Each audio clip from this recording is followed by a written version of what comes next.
paz a todos os irmãos. Amém. Amém. Eu queria convidar todos a abrir a Bíblia no livro de Lucas 16. Estava ouvindo o louvor e estava meditando nele, né? Falando da criação, como nós nascemos para louvar o Senhor. Interessante que a mensagem ela fala de uma maneira talvez que nós não imaginamos, porque o louvor não é só o hino cantar, né? O louvor está em consonância com o Senhor, é louvar quem é o Senhor. E quando nós nos colocamos dentro do projeto dele, nós estamos glorificando o Senhor, porque nós estamos falando o seguinte, que Ele é o nosso Deus, e aquele projeto, Ele é bom para nós, né? Nós vamos ler o texto aqui em Lucas 16, a parábola do mordomo infiel.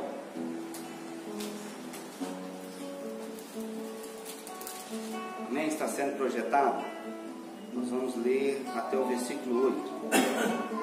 Nos diz assim: e dizia também os seus discípulos: havia um certo homem rico, e dizia aos seus discípulos: havia um certo homem rico, o qual tinha um mordomo, e este foi acusado perante ele de dissipar os seus bens.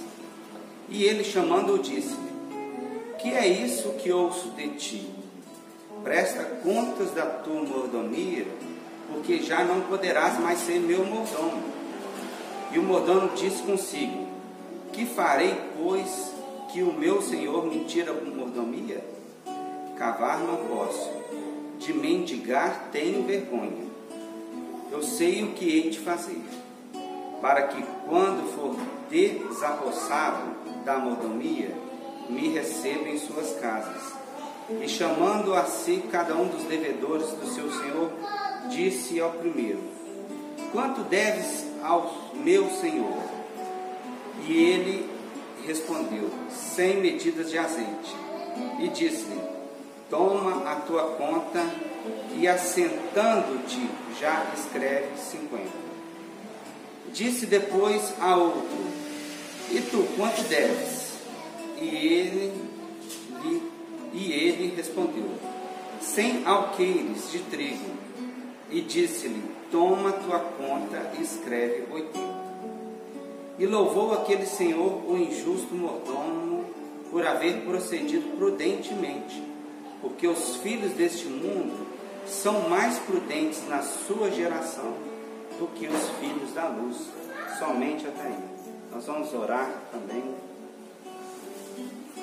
Pai eterno, nós queremos bem dizer o teu nome, mas queremos pedir, ó Deus, que quando expomos a tua palavra, que o Senhor possa nos preencher de sabedoria, da tua graça, de entendimento, e que nós possamos sair daqui, ó Deus, entendidos da tua palavra, ó Deus, e alinhado com o teu projeto.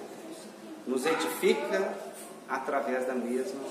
Oramos em nome de Jesus. Amém. Amém, meus irmãos. Pode estar sentados.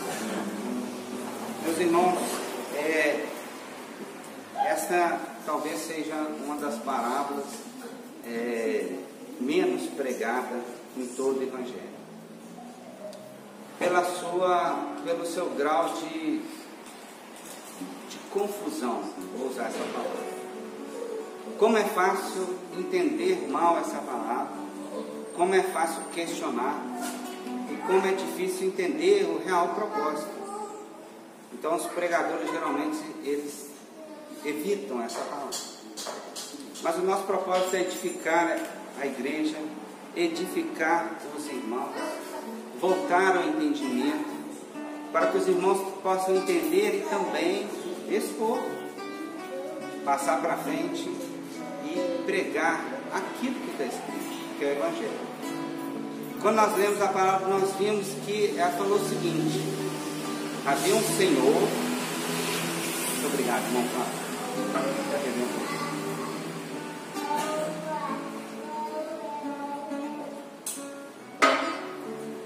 havia um senhor que ele chamou um mordomo, que era um administrador, que administrava suas terras, e que ele ouviu falar o seguinte: olha, você está administrando mal minhas terras, você está dissipando os meus bens. Não sei qual foi a versão aqui, mas no versículo 1 ainda, no final, dissipando, ou seja, aquele mordomo, aquele administrador, ele foi infiel, dissipar também. É interessante que, qual foi a solução daquele mordomo? Seu senhor chamou e falou: olha, eu vou tirar de você a mordomia. Era um cargo bem melhor do que dos operários, né? Era um cargo de administrador. Então o senhor falou assim: olha, eu vou tirar sua mordomia porque você está dissipando meus bens. Aí ele falou: e agora? O que eu vou fazer? E a história fala o seguinte, que ele tem uma solução, né? No original, no grego, é como se fosse um suspiro. Olha, achei uma solução. Então ele fala: achei uma solução. Vou chamar os devedores e vou perdoar eles um pedaço da dívida. Por quê? Quando eles estiverem, quando eu precisar deles, eu vou ter a quem me recorrer. É interessante, irmãos, que muitos questionam nessa palavra a desonestidade desse mordomo. E quando nós vemos literalmente, a primeira impressão é justamente isso. O mordomo ele já estava administrando mal aquele terreno, e depois, para ele sair ainda melhor no seu término, ele ainda perdoa a dívida de um terceiro, aquele bem que não era dele, né? Nós podemos falar primeiro que isso é uma parábola. Então nós não devemos fazer doutrinas ou viver conforme esse ensinamento. Então a gente já entende o seguinte, que há como se explicar, mas não baseie somente na parábola, porque há um texto e um contexto. Os irmãos sempre têm ouvido falar disso. O sentido da palavra nos fala de providências, a providência de Deus e você se inserindo nessa providência. Então, quando nós glorificamos aqui, falamos para te louvar.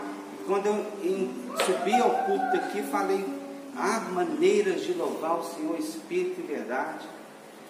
Nós trazemos o texto justamente para falar que você pode se transformar em providência de Deus.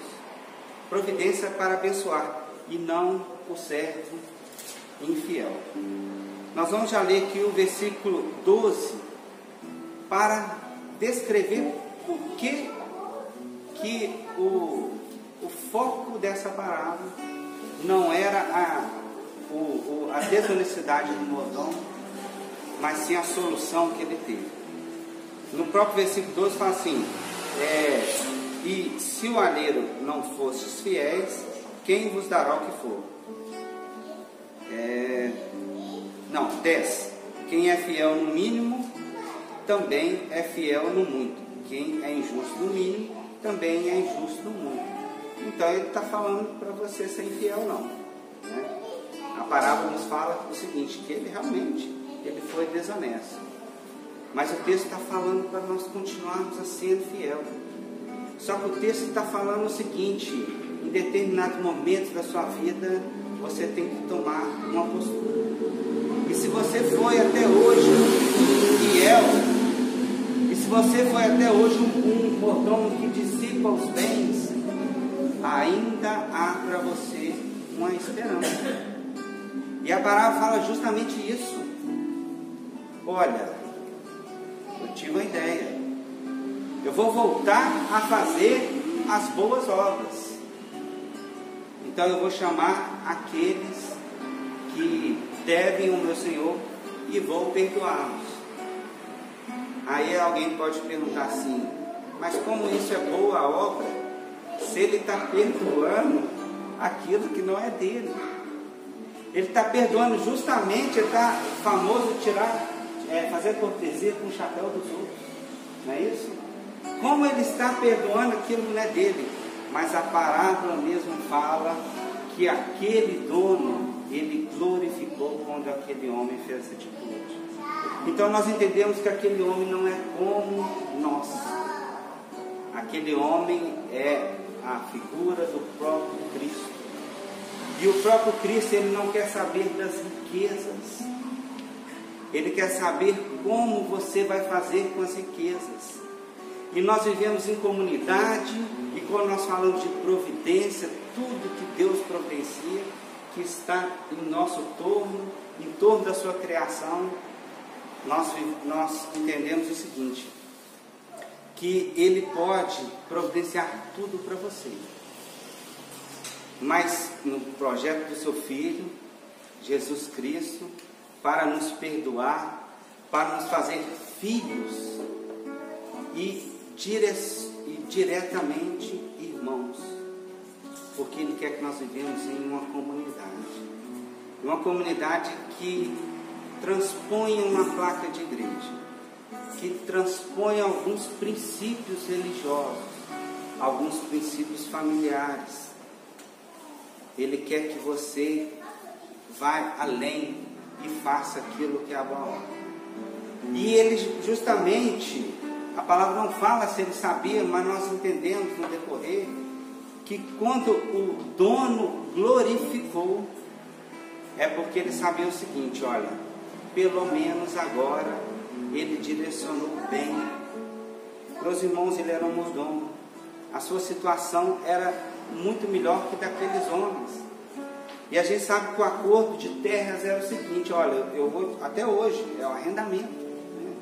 Então eu vou te emprestar a terra, você vai me dar tanto de alimento, né, nos sazonais. E ele falou assim, olha, eu vou cavar, olha para você ver, ele mesmo entendeu que o serviço era árduo. Meus irmãos, quantos passam por momentos muito mais difíceis que os nossos? E Deus nos dá na nossa mão o poder e os dons de administrar, e de servir e de fazer florescer. E às vezes nós os dissipamos. Mas a mensagem vem para hoje para falar que é hora de virar o dízimo.